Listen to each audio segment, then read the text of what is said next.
I'd like to give a tip about doing the penguin foot for the Ice to Meet You pattern if you are a DPN user. If you are already knitting this on Magic Loop or Flexi Flips or something like that, this tip won't apply to you because your stitches will already be on 2 needles. For most of us knitting small stitches in the round using DPNs, this next step is going to be trickier if you have it on 3 needles. So the way the foot works is we do 3 rapid increase points, and then we do a 3 needle bind off. And what this does is it creates this beautiful webbed structure. However, the increase we're using has yarn overs in it, and those yarn overs get tight, and transferring them from one needle to another in order to do the 3 needle bind off can really lead you astray. So let's talk about what that would look like. The increase 1 into 5 that we are doing in this pattern uses a yarn over. So it's knit into the front of the stitch, make a yarn over. Knit into the front of the stitch, make a yarn over, knit into the front of the stitch. And that gives us 1, 2, 3, 4, 5 stitches when we started with 1 stitch there. Then we knit 1, and we do it again.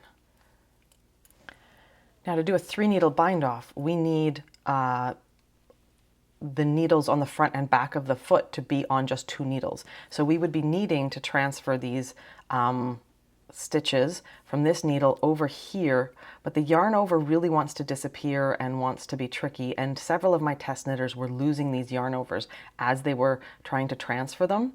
So my tip for you is to do a DPN version of Magic Loop, which we can do sometimes with DPNs. So that would look like this. So if instead of having our stitches on 3 needles, we start the last round with them on 2 needles, split 50-50. So this is the beginning of our round right here between these 2 needles. So the last stitch knit is the last stitch of the round, and it's on the back needle in the back half of the stitches. When we have very few stitches on the needle, the stitches have enough play in them this way that you can do a Magic Loop style knitting on a DPN. Once you have more stitches, these the larger number of stitches means that these stitches can't wobble enough for us to get around and do this. So tilting the needle you'd be working on will let you work as you needed. So it would be a knit 1. You can see that even though we are working with DPNs, we're using more of a Magic Loop technique where they're split in half that way. And yet we have the comfort available to us to work these stitches. When you're working very few stitches in the round on DPNs, this is always an option for you. So if you are working on a gnome nose or something like that, this might be a technique that you enjoy using. So then I will flip this over and I will do the same thing on the back half.